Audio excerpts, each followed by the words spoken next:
मुख्यमंत्र्यांचं पत्र घेऊन राष्ट्रवादीचे नेते राजभवनाकडे रवाना झालेले आहेत। ही दृश्य आपण बघतोय ज्यामध्ये राष्ट्रवादीच्या नेत्यांनी गटनेता निवडीचं पत्र मुख्यमंत्र्यांना दिलं।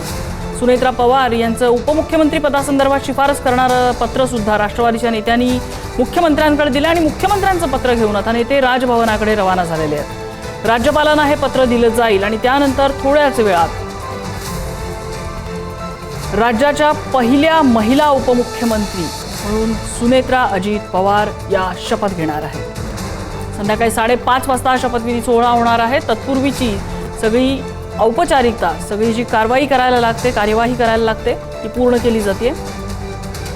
5 वाजताची वेळ होती, ती 5:30 वाजताची वेळ केली असं समजलेले स्वतः मुख्यमंत्री आणि महायुतीतले प्रमुख नेते सुद्धा या शपथविधीला उपस्थित राहतील। राष्ट्रवादी काँग्रेस पक्षाचे सर्वेसर्वा आदरणीय अजितदादा असताना पक्षाची घटना आणि सर्व अधिकार हे आदरणीय अजितदादांकडे होते।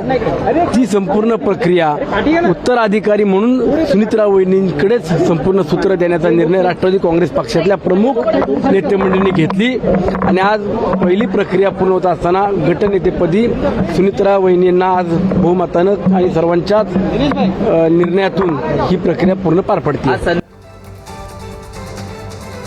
तर 5ची आधी वेळ होती, ती आता 5:30ची झालेली आहे आणि दरम्यानच्या काळात सर्व जी प्रक्रिया असते प्रक्रिया पूर्ण केली जाते। राष्ट्रवादीची बैठक झाली, त्यामध्ये सुनेत्रा पवार यांची गटनेतेपदी निवड झाली। त्यांनी उपमुख्यमंत्रीपदासाठी होकार दिलेला आहे आणि उपमुख्यमंत्रीपदी त्यांची एकमताने झालेली निवड आणि त्या संदर्भातलं संमतीचं पत्र घेऊन राष्ट्रवादीचे नेते मुख्यमंत्र्यांना भेटले आणि या शिफारसीचं पत्र त्यांनी मुख्यमंत्र्यांना दिलं आणि आता मुख्यमंत्र्यांचं पत्र घेऊन ते राज्यपालांकडे निघाले आहेत। मुंबईत नेमकं काय काय घडलं आपण बघूया। काल राष्ट्रवादीचे ज्येष्ठ नेते मुख्यमंत्री फडणवीसांना भेटले। राष्ट्रवादीच्या नेत्यांनी सुनेत्रा यांच्याकडे उपमुख्यमंत्रीपद देण्याचा आग्रह धरला। सुनेत्रा पवार जय पवारांसह पहाटे मुंबईत देवगिरी बंगल्यावर पोहोचल्या। पटेल, तटकरे यांच्यासह ज्येष्ठ नेत्यांनी सुनेत्रा पवार यांची भेट घेतली। विधिमंडळात राष्ट्रवादीच्या आमदारांची बैठक झाली।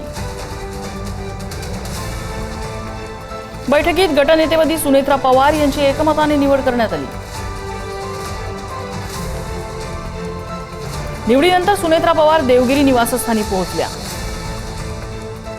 तर राष्ट्रवादीचे ज्येष्ठ नेते वर्षा बंगल्यावरती गेले मुख्यमंत्र्यांच्या भेटीसाठी।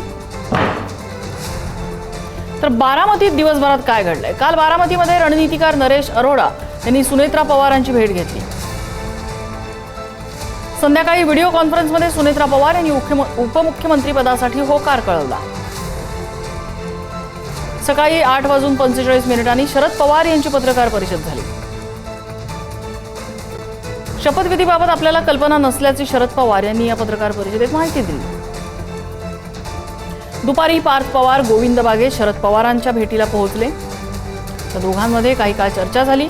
भेटीनंतर पार्थ पवार निवासस्थानाबाहेरच फोनवर बोलताना दिसले।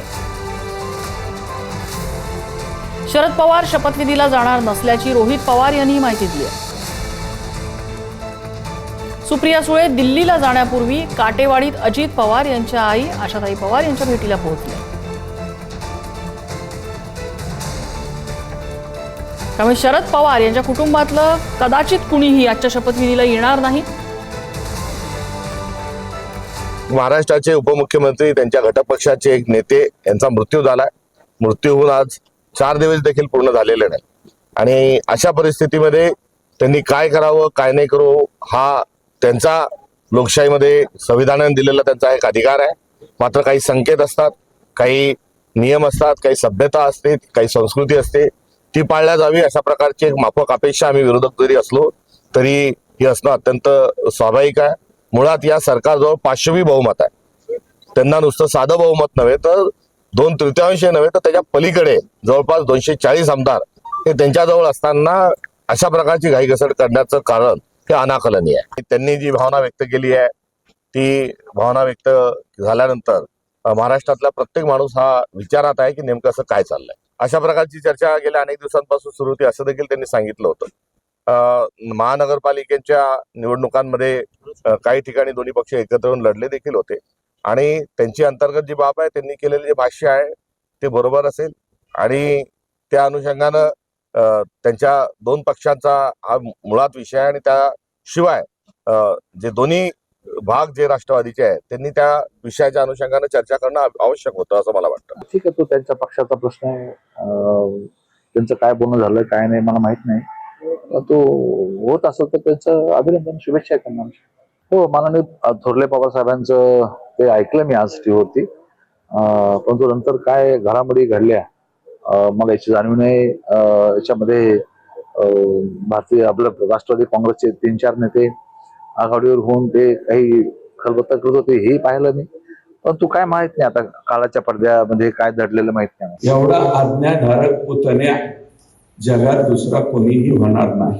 तुम्हाला याचं कोड पडेल, परंतु मला स्वतःला माहिती आहे 2 वेळा याच्यापूर्वी राज्याचं मुख्यमंत्रीपद भेटत असताना सुद्धा फक्त साहेब म्हणले नको म्हणून बाजूला सरकलेला पुतण्या. आणि धनंजय दळवी आमचे प्रतिनिधी आपल्याला अधिक माहिती देत आहेत. धनंजय, घडामोडींना वेग आलेला आहे असं चित्र दिसतंय. नक्कीच घडामोडी सध्या वेग आलेल्या पाहायला मिळतात, कारण की ज्या पद्धतीने गटनेतेपदाची निवड झाली त्यानंतरचं पत्र जे आहे नेतेपदाची निवड झाली त्यानंतरचं पत्र जे आहे ते राष्ट्रवादीचे नेते मंडळी जे आहे ते घेऊन त्यांनी मुख्यमंत्र्यांना दिलं. आता मुख्यमंत्र्यांकडून ते पत्र जे आहे ते राजभवनात पोहोचलेलं आहे आणि आता या सगळ्या घडामोडीनंतर अवघा काही तास हा शिल्लक राहिलेला आहे.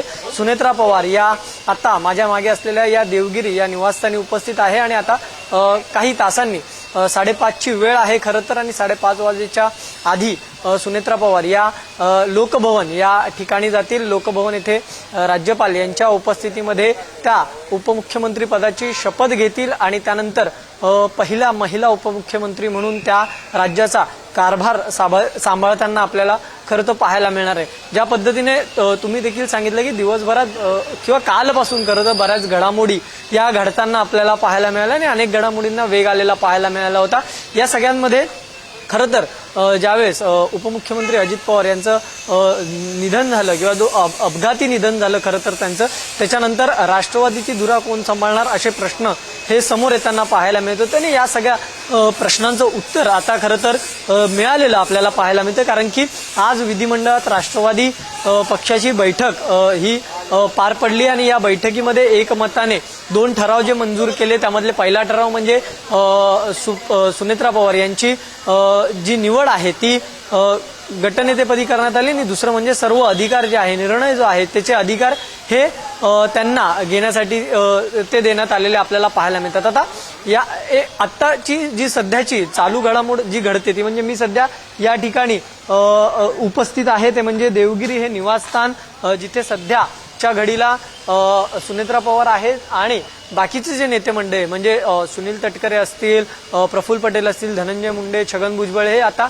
मुख्यमंत्र्यांच्या भेटीसाठी गेले होते. त्यांनी तिथे गटनेते पदाची जे काही पत्र आहे ते त्यांनी मुख्यमंत्र्यांना दिलेलं आहे. त्यामुळे आता ते देऊन झाल्यानंतर मुख्यमंत्र्यांशी चर्चा करून झाल्यानंतर कदाचित हे नेते मंडळी जे आहेत ते पुन्हा देवगिरी या निवासस्थानी येतील, सुनेत्रा पवार यांच्याशी चर्चा करण्याची शक्यता आहे आणि त्यानंतर एकत्रितरित्या हे सर्व नेते मंडळी आणि सुनेत्रा पवार जे आहेत त्या शपथविधीच्या सोहळ्यासाठी देवगिरी या निवासस्थानावर रवाना होताना पाहायला मिळतील. सध्याच्या घडामोडी ज्या आहेत त्या या ठिकाणी घडताना पाहायला मिळतात देवगिरी या निवासस्थानी. त्याचबरोबर अजित पवार यांचे जे काही इतर नेते असतील किंवा पक्षातील जे काही महत्वाचे पदाधिकारी असतील, व्यावसायिक असतील यांच्याशी काही चांगले संबंध होते. त्यामुळे अशी काही जण जी आहेत ती सांत्वनपर भेट जी आहे ती आता सुनेत्रा पवारांची या ठिकाणी घेताना पाहायला मिळतात. आपण जर पाहिलं तर उपमुख्यमंत्री अजित पवार यांचा जनसंपर्क हा दांडगा होता, मोठा होता. त्यामुळे अनेक त्यांच्या जनसंपर्कात जर आपण पाहिलं तर त्या दांडग्या संपर्कामुळे अनेक लोक त्यांना त्यांच्या निधनापश्चात जे आहेत ते आता सुनेत्रा पवार यांची भेट घेण्यासाठी येत आहेत. एकीकडे अगदी खरं आहे, एकीकडे देवगिरीवरती ही परिस्थिती हे चित्र आपल्याला दिसतंय आणि शपथविधी आपण विसरायला नको. 1.5 तासापेक्षा कमी वेळ राहिलेला आहे.